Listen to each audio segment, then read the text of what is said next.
Halos 2 araw na takbuhan ang linahukan ng higit sa 70 na running enthusiasts mula sa iba't ibang panig ng bansa. 160 km lang naman ang tinakbong ruta ng mga kalahok mula sa Amuraon, Minalabak hanggang sa Naga City.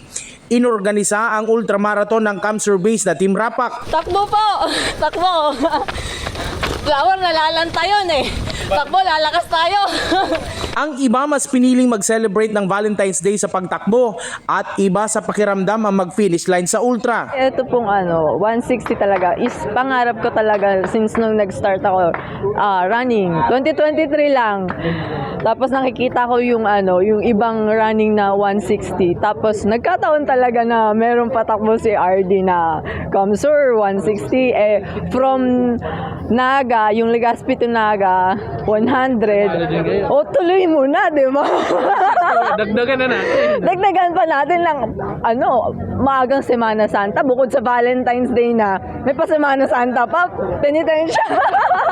Yung iba yung masarap na masakit.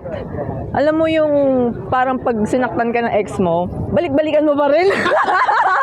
Ang kilalang ultra runner na si Virgilio Ondalok, nag-recovery run lang matapos tumakbo mula Apari hanggang Sorsogon. Dahil mabigat po yung pakiramdam natin, nagre-recovery tayo, Sir Idol, sa ngayon. Sana makatapos man lang dahil mabigat talaga, mahirap ihakbang. At ito parang nag-umpisa pa lang ako ng pagpa-practice ng pagtakbo. Simula 28 ng January to date, nag-relax ako, panay kain ng parang nawala ako ng disiplina. Kaya yun, umpisa na naman tayo ulit dito. Sana makatapos, maawan Panginoon. Ayon kay Race Director Elias Rodriguez, marami sa mga sumasali sa naturang palakasan ay self-fulfillment at thrill ang hinahanap. Ito yung second edition ng Camsur 100 miles na nilahukan ng 78 na runners galing. Nag-start kami sa Hamurawon, Minalabak.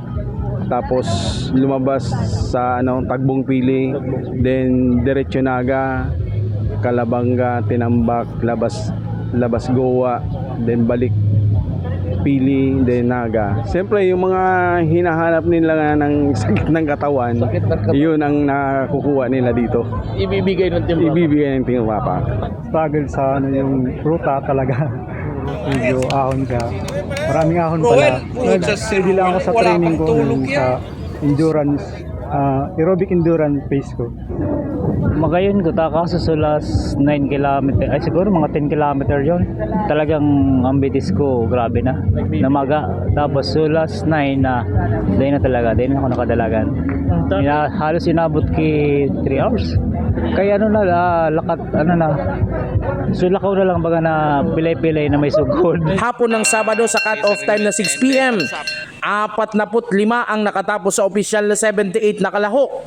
Nanguna si Pauline Abilino mula Catanduanes sa women's category at ang Bureau of Fire Protection personnel naman na si Rio Mitch de la Cruz sa men's ang nanguna. Yung race, mahirap siya.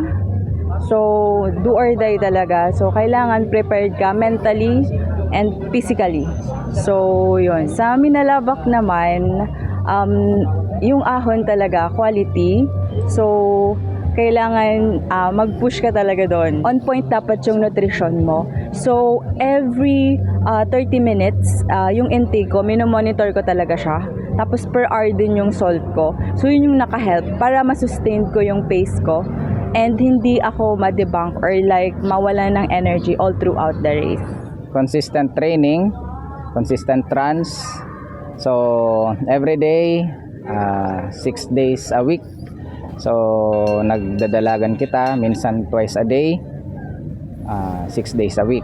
So, igwa kitang kasabihan, consistency over intensity.